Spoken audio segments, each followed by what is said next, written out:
Greetings. As I've mentioned already, yeah, I'm going to record a few videos. I will take some interviews, actually, practically any interview you take.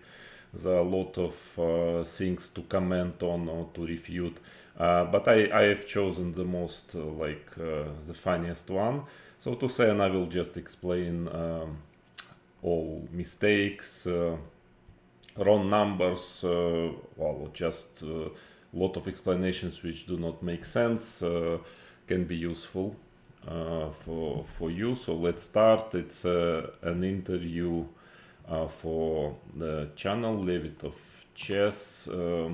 It took place about a year ago. So here Eric Albast is the CIO of chess.com. He starts to talk about cheating, and yeah, it's quite amazing. So let's go. It might be a long video, so I'm going to comment, so stop from time to time and to refute most of the things he's saying. So let's go. And that began the major investment that we've made into anti-cheating in terms of, infrastructure of, servers that can compute and calculate and work on all the games, hiring mathematicians, statisticians, researchers to understand, to doing, different experiments and learning all the different pieces we could about it, to, all the different monitoring. For the moment, just one small comment. I've never seen a name of those researchers, mathematicians. I mean, there are some public figures, like five, I think, people. You can find it on internet, but I've never seen any name of other people. And you will see later on in this interview, Eric, he's saying that the team is more than dozens of people who are working constantly. Well, I will comment on it later. I don't think it's true, but we will check. And types of options of technologies and things that we can do through the browser. And so over the years, we've invested, it's been a major investment for us to stay on top of this. And so what has happened in the last few months, frankly, is just the surfacing of concerns that people have always had. Yeah, very interesting now. So he's admitting that many players have concerns, to put it mildly. I mean, we've always had communication with players who have felt, suspicious of somebody or unhappy about particular players or situations or policies. And we've always handled that. By the way, I'm going to send you material which is on internet, published about all this, what was happening inside chess.com, some years ago. So there were a lot of interesting, there will be a lot of interesting information there, but for now, let's continue to listen. I think what we're seeing now is that some of the things that have been said privately are being said publicly. Yeah, so he's admitting that actually what now I started some public discourse about it. Actually, of course, there were, a lot of players who were telling it privately. Let's now continue. It's the most important moment of this part is coming. And I think that some of that is great. I think that public discourse is always appreciated around the different policies and different things. And we have our critics. I mean, everybody can be a critic. Everybody should be a critic. I mean, everybody should be complaining about cheating because it's a problem. Okay, very important. Let's fix. Everybody should be complaining about cheating because it's a problem. I want to say that the one distinction that is important is that it has always been completely acceptable for anybody to criticize chess.com. We're not shutting down any voices. I have a lot of information. I was receiving letters from some people, users of chess.com. I have it, I will send it later, who were complaining that they were writing some comments on chess.com, very polite and so on, in supporting me, and they were muted for it, and they had troubles. I have quite a number of letters. Actually, since this interview was about a year ago, those letters also I received, well, frankly, like 1 or 2 months before this interview. So also very important to know that the topics of cheating is the only topic, I mean, from the allowed topics of discussion on the platform, which is not allowed to discuss, in a regular way. There are some only special forums, special places where you have to, as I understand, you have to register there, and there you can discuss. So no, normal audience, let's say usual users, they don't see it. That is, as far as I know, the fact. You have to check it, but yeah, as far as I know, this is what is happening. So these words do not face the reality check. Okay, let's continue. I mean, there are a million forum posts on chess.com about things that people they don't like about chess.com. There are complaints about cheating. There are complaints about the company. There are complaints about me personally. There are complaints about all sorts of things. It is completely okay and acceptable to do that. The one line that we don't allow is for people to publicly accuse people of cheating without evidence, and even in general, just to be publicly accusing individual people. That's against our terms. It's also against FIDE's rules to do that, is to publicly accuse somebody. It's in the FIDE ethical guidelines, and people can, so that's the one thing that we don't accept. But if people want to, Yeah, so comment very important on this. Of course, it's again, if we make fact checking, it's not the reality, because even before I started to do something about cheating online, there were a lot of players, namely, for example, Hikaru Nakamura, who was openly accusing people of cheating, and he was never banned. Nothing ever happened to him. He was by far not the only one who did it, but he did it a number of times. There are documented proofs. I will send it, videos and articles and everything. It was pretty, a big number of times. So if he says that it's against our rules and it's not allowed, then I don't understand why I'm banned for that and facing a lot of resistance. But other players didn't have any problem.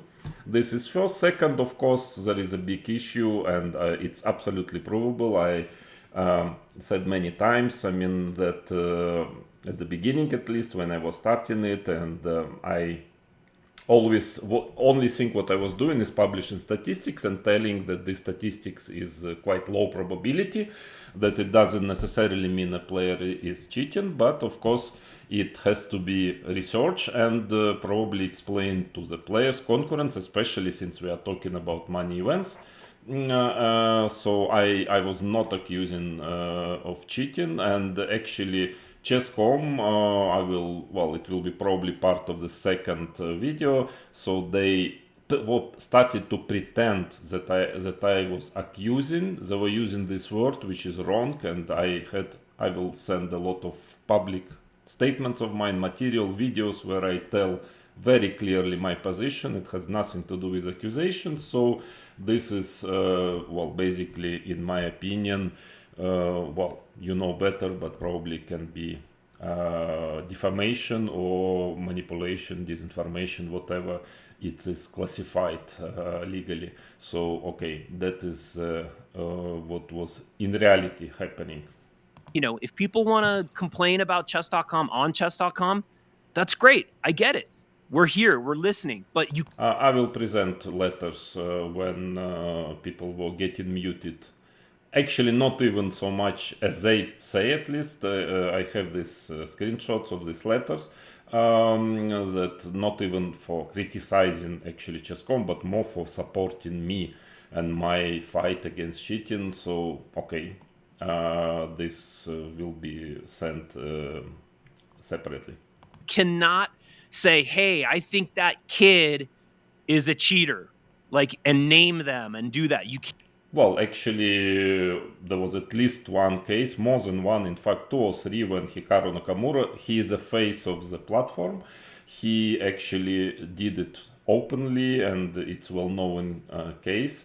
Also, Chess.com itself was wrongly banning some young player. Namely, there is a very famous player, Alireza Firouzja. When he was young, Chess.com banned him.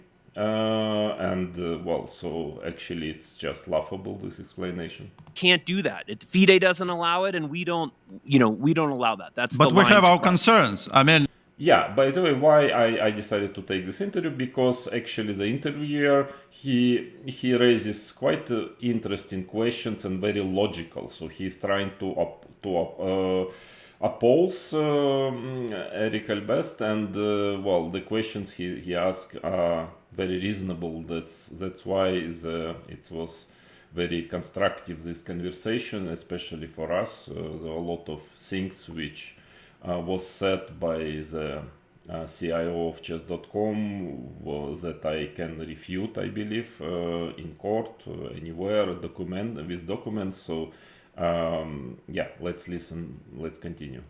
Sure. you should also understand that if a 12-year-old plays on the level of best games of fish. Yeah, of course, he's referring to this moment. Yeah, as you know, yeah, we were talking about it. They muted me, then they unmuted me in 2 weeks. After that, basically admitting their mistake, and well, they never apologized to me or anything. But okay, fine. The point is that they muted my blog. After I published certain statistics of a certain player. He's a young player, very talented, true, but well, he was at some point in top 20 at the age of 12, and having still very far from top level, very, very far, even though maybe one day he will be there. So he had a top 15. I think he was number 14. Ahead of many top 10 players, and this of course never ever happened in the history of chess. And so I published a blog where I was telling that okay, it really has to be checked, especially because he's young, he's very talented obviously, and we need to stop. If he is doing it, we need to stop it at the beginning. Just that he later, well, has a good career, and well, also for other people for other young talented players, that they see that they shouldn't do it, but if not. So that was my letter, and I explained everything. It was my blog, and they again falsely pretended after that I'm accusing of cheating. Of course, it's not an accusation. Obviously, it's just a concern very based on statistics, on actually that the player, well, it just simply never ever happened in the history of chess. And yeah, so that is why I think the interviewer is referring to this, I suppose, and CIO of chess.com as well. Sure, Carlson, Kramnik, and Kasparov, we cannot play with him. You absolutely, people can complain, and people do. We all of the top players have access to our team to make specific complaints about people. True. That is completely acceptable as well. But that's stuff that has to be handled privately.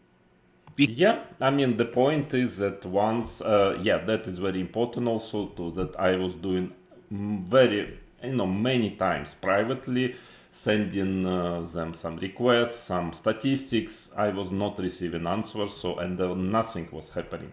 So okay, of course, yeah, that's what I guess they want, is that it doesn't get public. This incredible, very low probability statistics that all players should just complain to chess.com, and they do nothing. I mean, at least there is no response, nothing. On the platform, when I was making reports, sending reports on the platform, I did it quite often. Often, I think less than actually I could, but still pretty often. I never received a single even answer. I'm not even talking about anything, not even a single answer. So okay, yeah, so that is only reason why I went public. This is very easy to proof in court. I mean, I have all documentation, and yeah. So, but I believe we can easily prove that it's their fault, that they're not answering, not being transparent, not showing any results, any even numbers, or when very rarely they did, it was wrong. Also provable. We will come back to it later. So yeah, I mean, this I can parry easily this reproach. Because people complain all the time. People complained about Alireza Firouzja all the time. Cheater, cheater, cheater, cheater. Well, turns out he's maybe, one of the top best chess players, so people aren't always right. And so I'm really glad that people weren't publicly slamming Alireza Firouzja for years online. Well, this is actually incredible, absolutely incredible, because I don't know, I was not yet on Chess.com at that time, I don't know the full story. If people were slamming publicly, I haven't heard of it. I think it's just not true.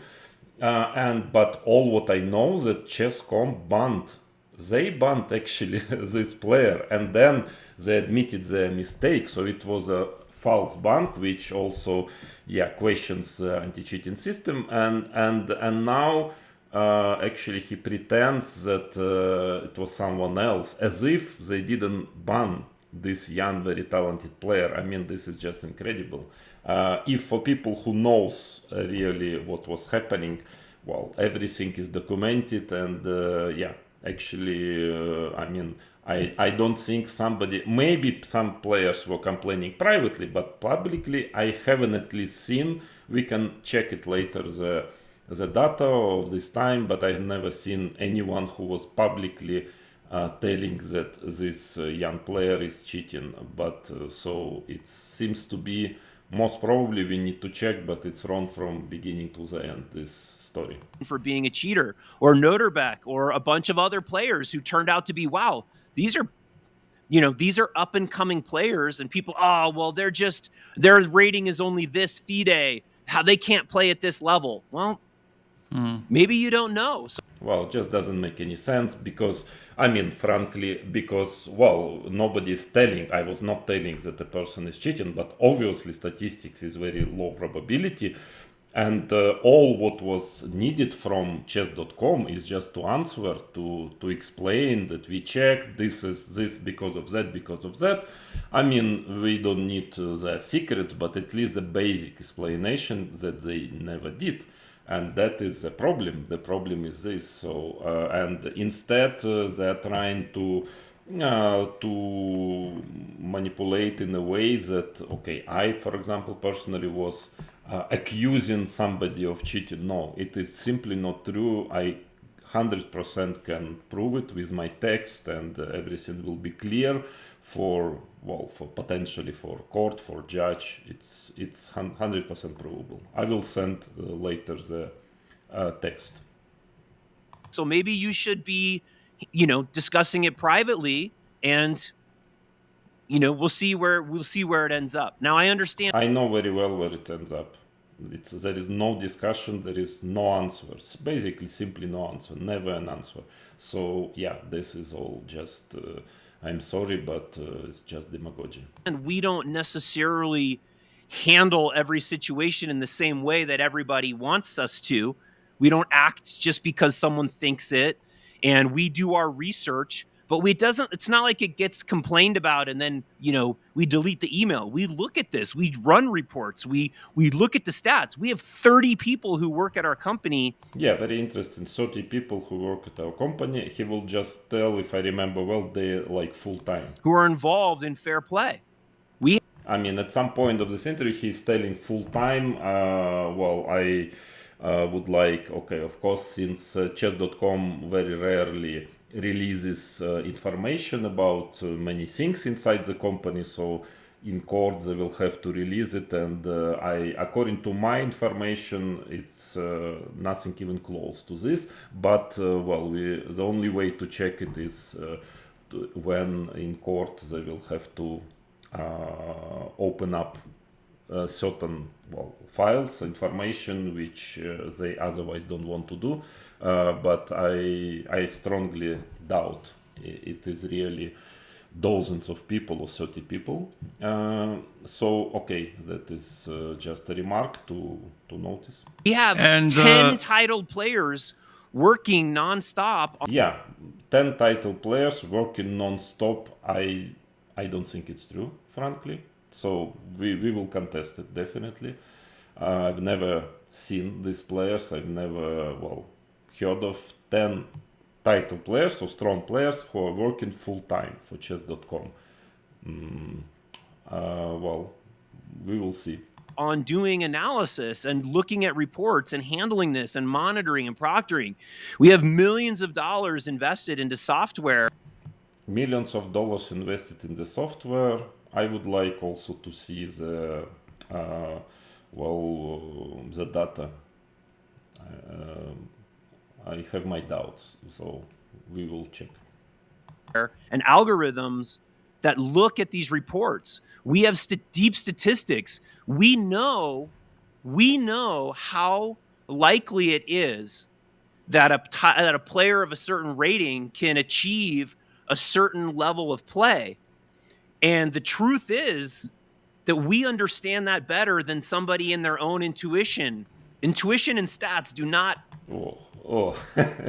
Well, first of all, I have my team. We also know this, and we know seemingly different things because, you will see later on in this interview that actually this gentleman, he himself at least have no clue about statistics at all. You will see it later. So maybe his team has, but very, very important point. Yes, so if he's telling that they know exactly what kind of level this or that player can achieve, yeah, true. We also develop benchmarks. I have it, and I also know it. Mathematically, we did it, and I can assure you that only think what I need, which of course they never do publicly, but in court it will probably be possible to ask that they will provide the system. I mean, what are exactly these numbers, and I can guarantee you that I will find a number of players playing in money tournaments and winning money who are overstepping those let's say benchmarks, so playing on a better level than possible according to the benchmark and much higher level.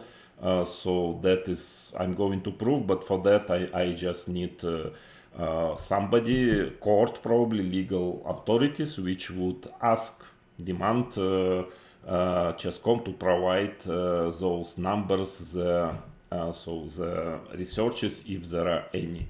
And I believe that there is no way, because there is such a big margin of, when some players were overstepping the maximum of the benchmark with such a big margin that it's impossible, simply, I believe. But okay, that's a bit of a professional conversation. Just for the moment, a short remark on this.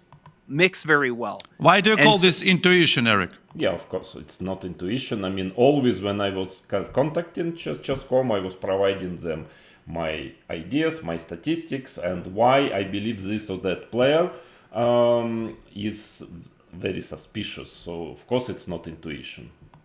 It's not intuition. It's we're talking about Kramnik. Let's say okay. Yeah. Okay. Let's name the. He's not the only one, though. No, but very interesting. Yeah, he's not the only one, though. Good. But he's the loudest one. So he's the loudest. He's the loudest one, and he's also the most respected one. He's the former world champion who has been in chess elite. Eric is smiling. He's not sure. Okay.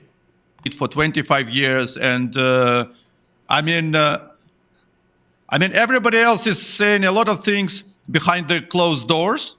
I myself heard also thousands of accusations against top players, including Carlsen, Nakamura, everybody. Yeah. But public. Yeah. Okay. Good. So he admits that it's true. Of course, it is true. Basically, almost everybody is silent, except for Kramnik, Caruana, Nakamura sometimes. I've heard some accusations and calculations. No, again, not accusations, of course. By the way, yeah, very important in the court. Well, the very important question, the point is that I'm maybe one of very few who are talking openly about it publicly, not because I'm wrong or because I'm such a bad person, but simply because I don't have a contract with chess.com, and this information also they do not reveal how many top players have signed contract with chess.com, which as far as I know has a clause that they cannot tell anything which can publicly damage the company. So yeah, that information we will probably, I hope, I guess we will manage to get to get it open, and then you'll see according to my sources. But again, I'm pretty sure about it, but since Chess.com again do not reveal much information about themselves, so we cannot be 100% sure before we get to court. But according to my information, majority of top players have such contracts, and that is maybe the main, if not the only reason why they keep silent in public but speak a lot about it in private. I know it for sure. And the problem is that there are some obvious things. When a 12-year-old guy from Turkey, I will not name any, I don't remember his name, when he plays these amazing games, it's just amazing. Just look at the games, it's just amazing. Then either he's the best chess player that was ever born, or he is cheating. There are only two options.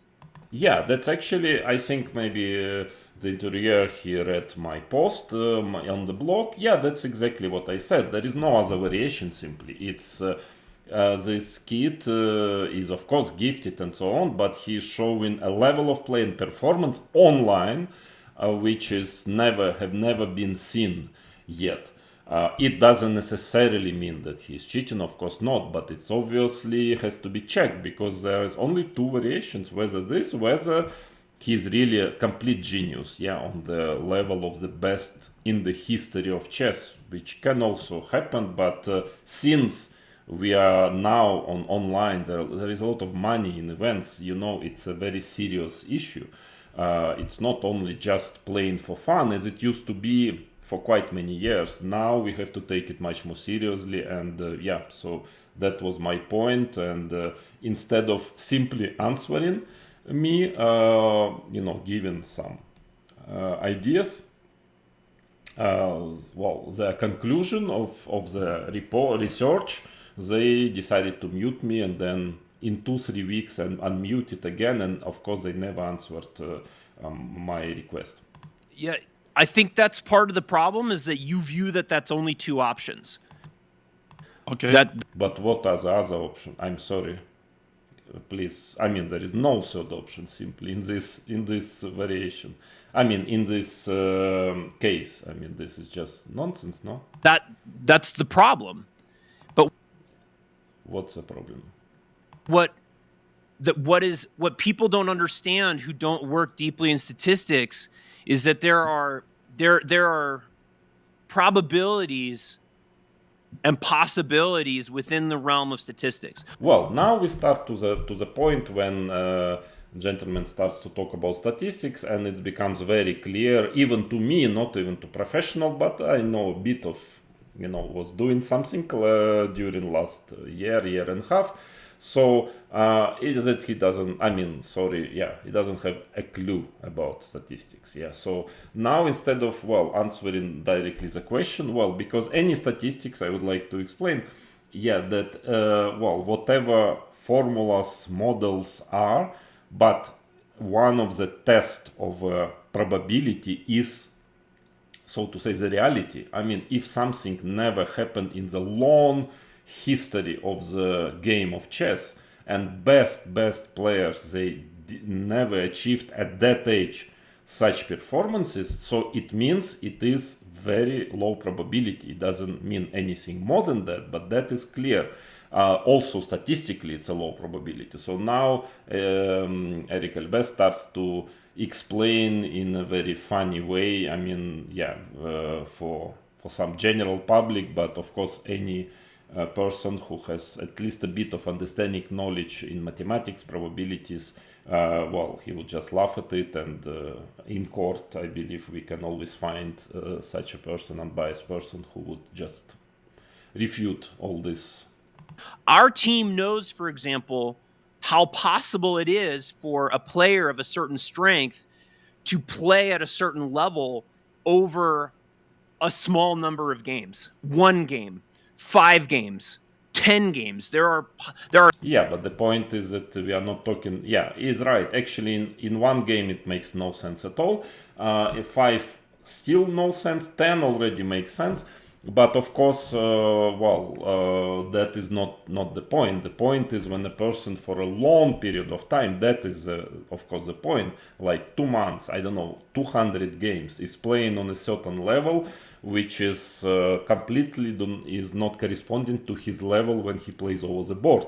And when the sample is big, that is already becoming serious. Yeah, so I don't know why he's telling about small sample of games. Just again, of course, this particular case was not about small sample of games. are streaks and possibilities of strength of play that just Yeah, he's telling, by the way, that they know it, they know all but they never published anything on it. They never explained that, okay, this, those streaks together, they have a probability of this certain percentage, and we believe that it's not enough to be sure that a person was cheating. Okay, I would expect something like that.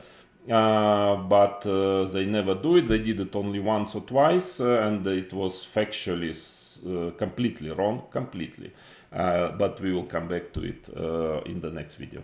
randomly happen. I mean, a lot of times people who make complaints will say, "Oh, this player, look at their result," or "Oh, they look at their accuracy," which isn't a great measure over this period of time. But the truth is that if you looked at that same thing, you would find that same pattern in a lot of other places because of the sheer.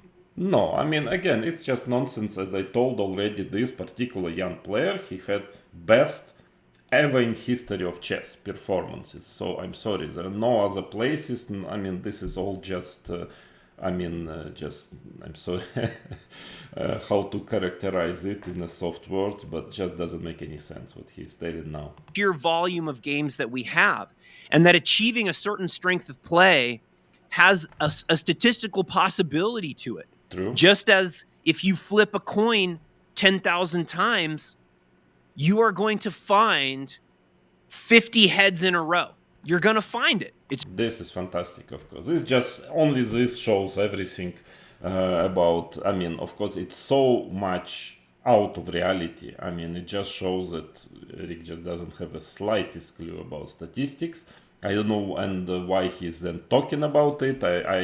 I would gladly myself, I know, offered several times to talk with a statistician, with a mathematician, but instead we only get people like Danny Wrench is another boss of chess.com, and Eric Elbas, CIO, and they're just telling nonsense. I mean, of course, if you toss 10,000 times a coin,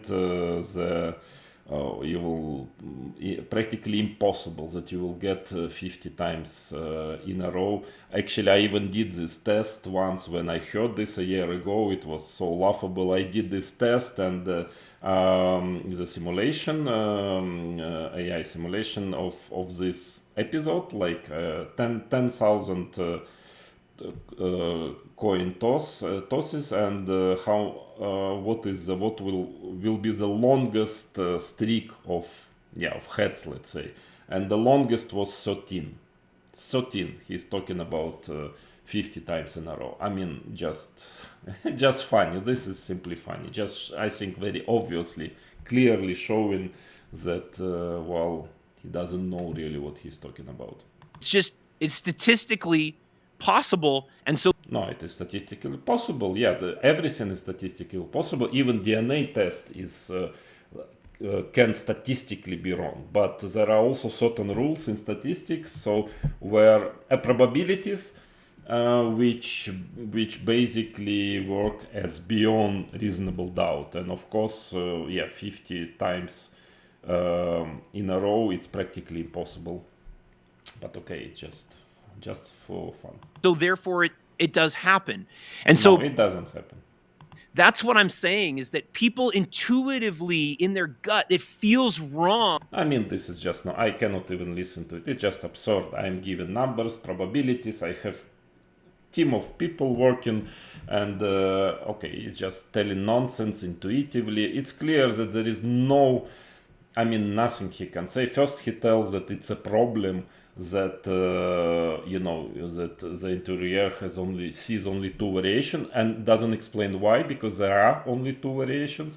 Then he just shows his no understanding of statistics, and now he just starts to tell general things which makes no sense at all.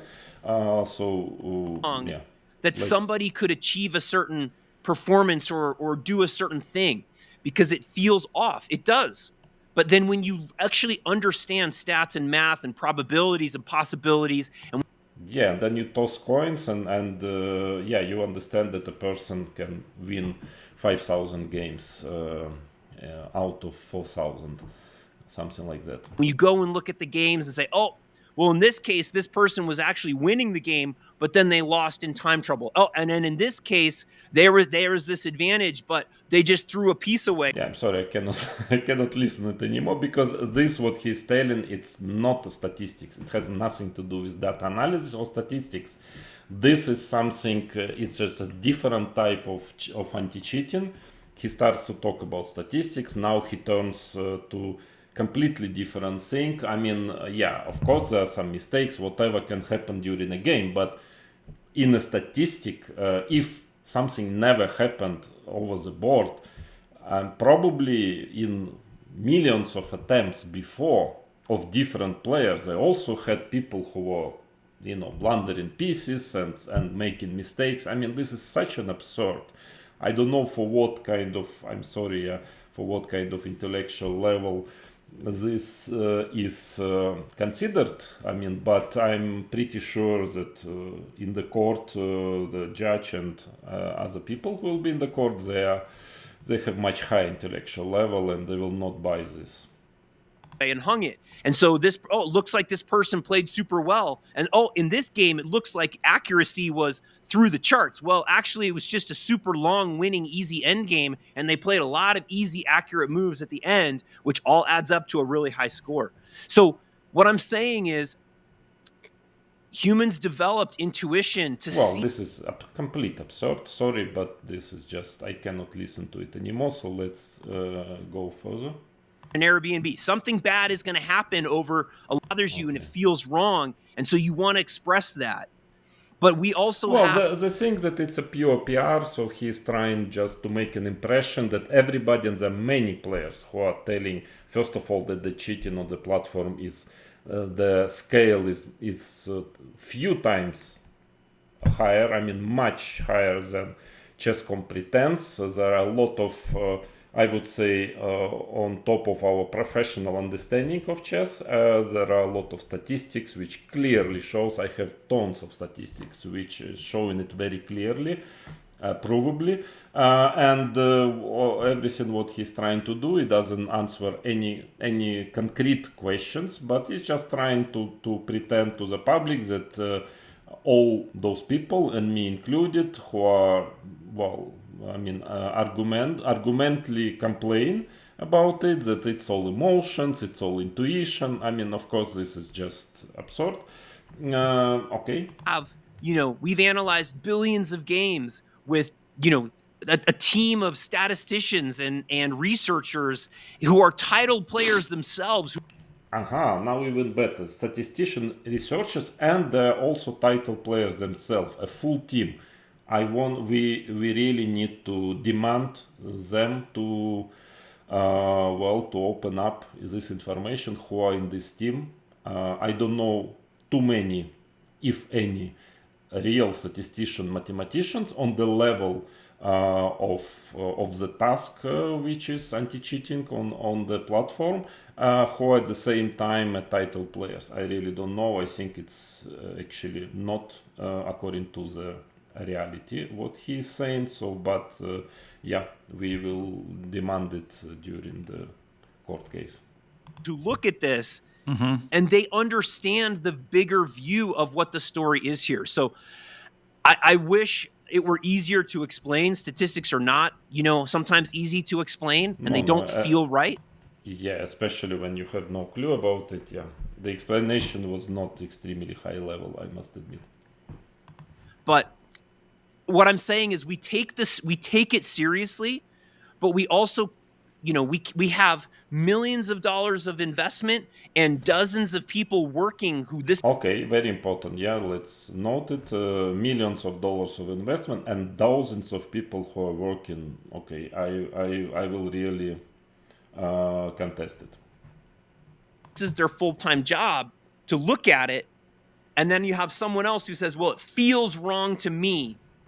Well, it's simply not true. This is defamation. I didn't tell it feels wrong to me, so it's a lie. Simply this I can guarantee. Who am I going to trust?